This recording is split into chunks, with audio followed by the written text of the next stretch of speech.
ओम शांति। आज 28 अप्रैल 2026 की मुरली के महावाक्य हैं। आज बाबा ने कहा, मीठे बच्चे, बाप समान लवली बनने के लिए अपने को आत्मा बिंदु समझ बिंदु बाप को याद करो। प्रश्न पूछा, याद में रहने की गुप्त हड्डी मेहनत हर एक बच्चे को करनी है, क्यों? उत्तर, क्योंकि याद के बगैर आत्मा पाप आत्मा से पुण्य आत्मा नहीं बन सकती है। जब गुप्त याद में रहें, देही अभिमानी बने, तब विकर्म विनाश हो। धर्मराज की सजाओं से बचने का साधन भी याद है। माया के तूफान याद में ही विघ्न डालते हैं, इसीलिए याद की गुप्त मेहनत करो, तभी लक्ष्मी नारायण जैसा लवली बन सकेंगे। गीत है ओम नमो शिवाय। ओम शांति। यह महिमा है सबके बाप की। याद किया जाता है भगवान अर्थात बाप को। उन्हें माता पिता कहते हैं, गॉड फादर भी कहा जाता है। ऐसे नहीं सब मनुष्यों को गॉड फादर कहेंगे। बाबा तो उनको यानी लौकिक बाप को भी कहते हैं। लौकिक बाप जिसको कहते हैं वह भी फिर पारलौकिक बाप को याद करते हैं। तो वास्तव में याद करने वाली आत्मा है जो लौकिक बाप को भी याद करती है, और वह आत्मा अपने रूप को, ऑक्यूपेशन को नहीं जानती है। आत्मा अपने को ही नहीं जानती तो गॉड फादर को कैसे जानेगी? अपने लौकिक फादर को तो सब जानते हैं, उनसे वर्षा मिलता है, नहीं तो याद क्यों करें? तो पारलौकिक बाप से जरूर वर्षा मिलता होगा। कहते हैं, ओ गॉड फादर, उनसे रहम क्षमा मांगेंगे क्योंकि पाप करते रहते हैं। यह भी ड्रामा में नूत है, परंतु आत्मा को जानना और फिर परमात्मा को जानना यह डिफ़िकल्ट सब्जेक्ट है। इजी ते इजी और डिफ़िकल्ट ते डिफ़िकल्ट। बाबा बोले सरल से सरल भी है और कठिन से कठिन भी है। भले कितना भी साइंस आदि सीखते हैं, जिससे मून तक चले जाते हैं, तो भी इस नॉलेज के आगे वह तुच्छ है। अपने को और बाप को जानना बड़ा मुश्किल है। जो भी बच्चे अपने को ब्रह्मा कुमार कुमारी कहलाते हैं, वह भी अपने को आत्मा निश्चय करें। मैं आत्मा बिंदी हूँ, हमारा बाप भी बिंदी है, यह भूल जाते हैं। तो यह है डिफ़िकल्ट सब्जेक्ट। अपने को आत्मा भी भूल जाते तो बाप को याद करना भी भूल जाते हैं। देही अभिमानी बनने का अभ्यास नहीं है। आत्मा बिंदी है, उनमें ही 84 जन्मों का पार्ट नूधा है। जो मैं आत्मा भिन्न भिन्न शरीर ले पार्ट बजाती हूँ, ये घड़ी घड़ी भूल जाता हूँ। मुख्य बात यही समझने की है, आत्मा और परमात्मा को समझने के सिवाय बाकी नॉलेज तो सबकी बुद्धि में आ जाता है। हम 84 जन्म लेते हैं, सूर्यवंशी चंद्रवंशी बनते हैं। ये चक्र तो बहुत सहज है, समझ जाते हैं, परंतु सिर्फ चक्र को जानने से इतना फायदा नहीं है जितना अपने को आत्मा निश्चय कर बाप को याद करने में फायदा है। मैं आत्मा स्टार हूँ, फिर बाप भी स्टार अति सूक्ष्म है, वही सदगति दाता हैं। उनको याद करने से ही विकर्म विनाश होने हैं। तो इस तरीके से कोई भी निरंतर याद नहीं करते, देही अभिमानी नहीं बनते। घड़ी घड़ी यह याद रहे, मैं आत्मा हूँ, बाप का फरमान है, मुझे याद करो, तो विकर्म विनाश होंगे। मैं बिंदी हूँ, यहाँ पाठधारी आकर बना हूँ, मेरे में 5 विकारों की कट चढ़ी हुई है, आयरन एज में है, अब गोल्डन एज में जाना है, इसीलिए बाप को बहुत प्यार से याद करना है। इस रीति बाप को याद करेंगे तब कट निकल जाएगी। बाबा कहते यह है मेहनत, सर्विस की लवार तो बहुत मारते हैं। आज यह सर्विस की बहुत प्रभावित हुए, परंतु शिव बाबा समझते हैं आत्मा और परमात्मा के ज्ञान पर कुछ भी प्रभावित नहीं हुआ। भारत हेवन और हेल कैसे बनता है, 84 जन्म कैसे लेते हैं, सतो रजो तमो में कैसे आते हैं, सिर्फ यह सुनकर प्रभावित होते हैं। परमात्मा निराकार है, यह भी समझ जाते हैं। बाकी मैं आत्मा हूँ, मेरे में 84 जन्मों का पहाड़ भरा हुआ है। बाप भी बिंदी है, उनमें सारा ज्ञान है, उनको याद करना है। यह बातें कोई भी समझते नहीं है, मुख्य बात समझते नहीं। तो वर्ल्ड की हिस्ट्री ज्योग्राफी की नॉलेज बाप ही देते हैं। गवर्नमेंट भी चाहती है कि वर्ल्ड की हिस्ट्री ज्योग्राफी होनी चाहिए। यह तो उनसे भी सूक्ष्म बातें हैं। आत्मा क्या है, उनमें कैसे 84 जन्मों का पार्ट है, वह भी अविनाशी है। यह याद करना, अपने को बिंदी समझना और बाप को याद करना, जिससे विकर्म विनाश हो। इस योग में कोई भी तत्पर नहीं रहते हैं। इस याद में रहें तो बहुत लवली हो जाए।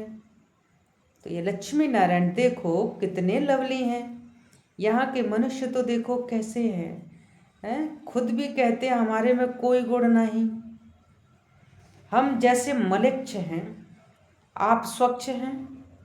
जब अपने को आत्मा निश्चय कर बाप को याद करें तब सफलता मिले, नहीं तो सफलता बहुत थोड़ी मिलती है।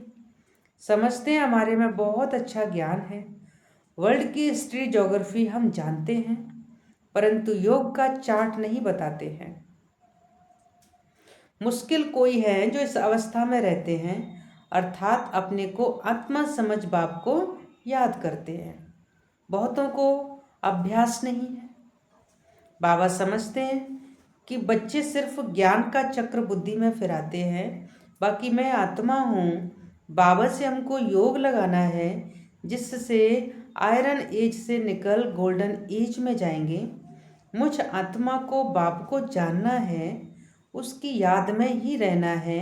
यह बहुतों का अभ्यास कम है। बहुत आते भी हैं, अच्छा अच्छा भी कहते हैं, बाकी उनको ये पता नहीं पड़ता कि अंदर कितनी कट लगी हुई है। सुंदर से श्याम बन गए हैं, फिर सुंदर कैसे बने यह कोई भी नहीं जानते। सिर्फ हिस्ट्री ज्योग्राफी जानने का काम नहीं है, पावन कैसे बने सजा न खाने का उपाय है, सिर्फ याद में रहना। योग ठीक नहीं होगा तो धर्मराज की सजाएं खाएंगे, है ना। यह बहुत बड़ी सब्जेक्ट है जिसको कोई उठा नहीं सकते। ज्ञान में अपने को मियाँ मिट्ठू समझ बैठते हैं, इसमें कोई शक नहीं है। मूल बात है योग की, योग में बहुत कच्चे हैं, इसलिए बाप कहते हैं खबरदार रहो, सिर्फ पंडित नहीं बनना। मैं आत्मा हूँ, मुझे बाप को याद करना है। बाप ने फरमान दिया है मन मना भव, यह है महामंत्र। अपने को स्टार समझ, बाप को भी स्टार समझो, फिर बाप को याद करो। बाप का कोई बड़ा रूप नहीं सामने आता है।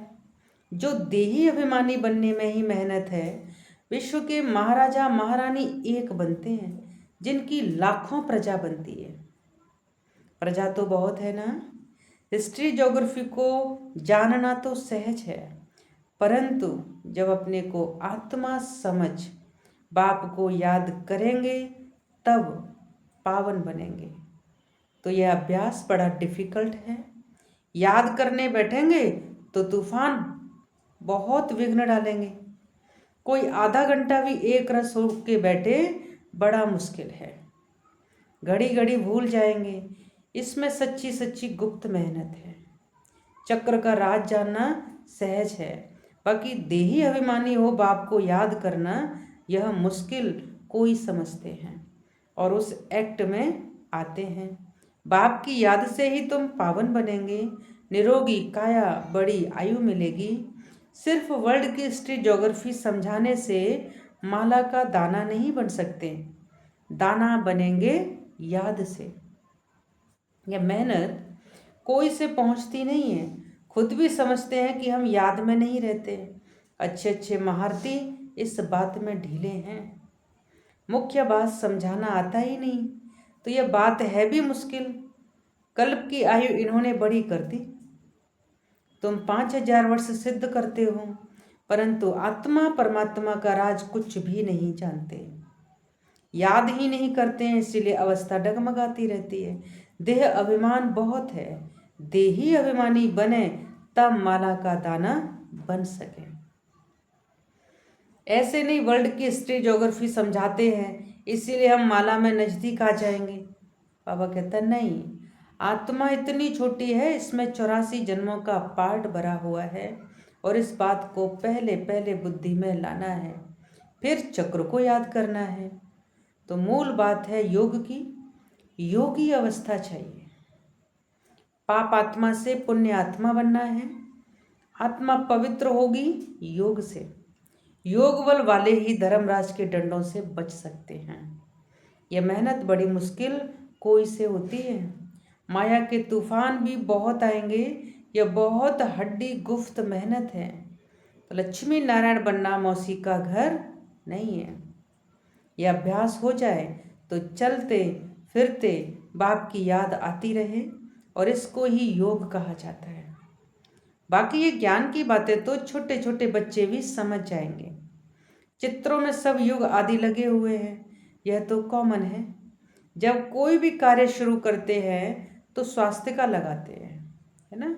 शुरुआत में बाबा कहते हैं स्वास्तिका लगाते हैं और यह निशानी है सत्युग, त्रेता, द्वापर, कलयुग। बाकी ऊपर में है छोटा सा संगम युग। तो पहले अपने को आत्म समझ बाप को याद करते रहेंगे, तब ही वह शांति फैल सकती है। योग से विक्रम विनाश होंगे। सारी दुनिया इस बात में भूली हुई है। आत्मा और परमात्मा के बारे में कोई कहते हैं परमात्मा हजारों सूर्यों से तेजोमय है, परंतु यह हो कैसे सकता है। जबकि कहते हैं आत्मा सो परमात्मा, फिर तो दोनों एक हुए ना, छोटे बड़े का फर्क ही नहीं पड़ सकता। तो इस पर भी समझाना है। आत्मा का रूप बिंदी है, आत्मा सो परमात्मा है, तो परमात्मा भी बिंदी ठहरा ना, इसमें फर्क तो हो ना सके। सब परमात्मा हो जाए तो सब क्रिएटर हो जाए। सर्व की सदगति करने वाला तो एक बाप है ना, बाकी तो हर एक को अपना पार्ट मिला हुआ है। यह बुद्धि में बिठाना पड़े। बाबा कहते हैं ये समझ की बात है। बाप कहते हैं मुझे याद करो तो कट निकल जाएगी। ये मेहनत है।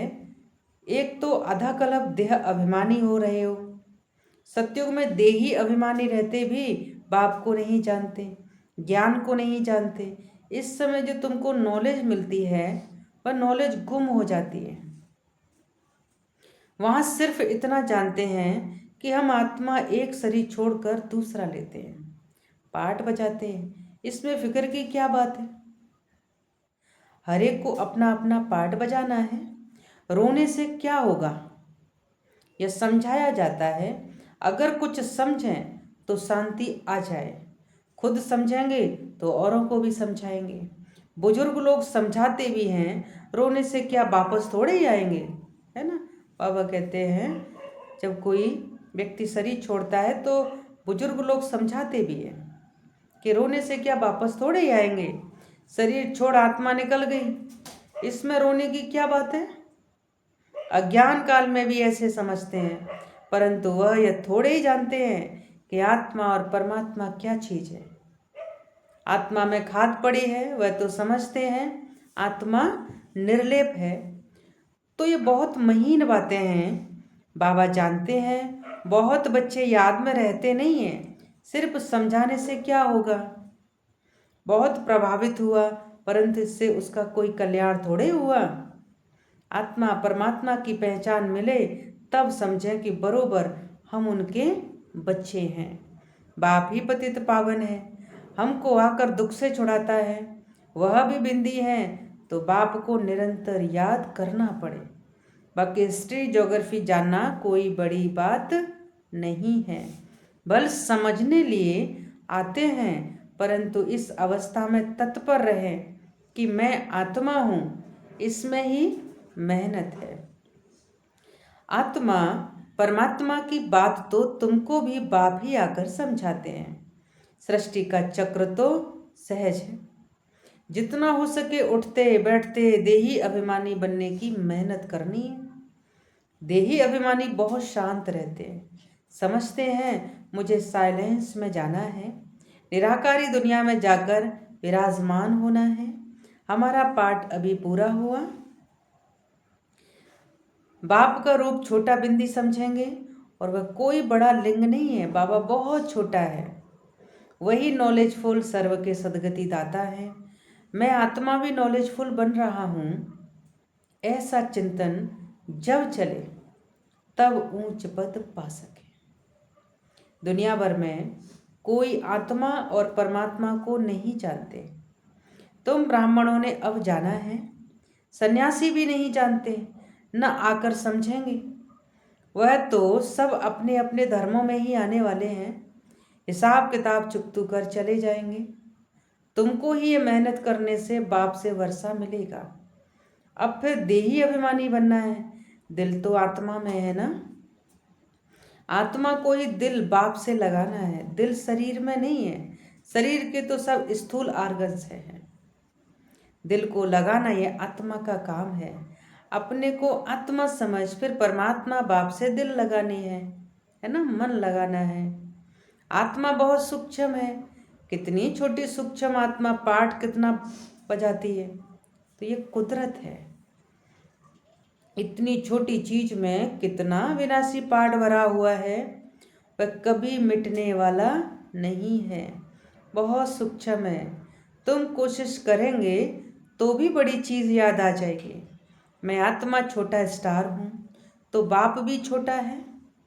तुम बच्चों को पहले पहले मेहनत यह करनी है। इतनी छोटी सी आत्मा ही इस समय पतित बनी है।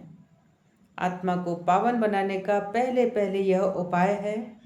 पढ़ाई पढ़नी है, बाकी खेलना कूदना तो अलग बात है। खेलने का भी एक हुनर है। पढ़ाई से मर्तबा मिलता है, खेल कूद से मर्तबा नहीं मिलता। खेल आदि की डिपार्टमेंट अलग होती है, उनसे ज्ञान व योग का कनेक्शन नहीं है। यह भोग आदि लगाना भी खेल है। मुख्य बात है याद की। बाबा कहते हैं याद से ही आत्मा के विकर्म विनाश होते हैं। अच्छा, मीठे मीठे सिकील दे बच्चों प्रति माता पिता बाप दादा का याद प्यार और गुड मॉर्निंग। रूहानी बाप की रूहानी बच्चों को नमस्ते। हम सब रूहानी बच्चों की रूहानी बाप दादा को याद प्यार और नमस्ते नमस्ते नमस्ते। शुक्रिया बाबा, शुक्रिया। धारणा के लिए मुख्य सार। धर्मराज की सजाओं से बचने के लिए याद की गुफ्त मेहनत करनी है।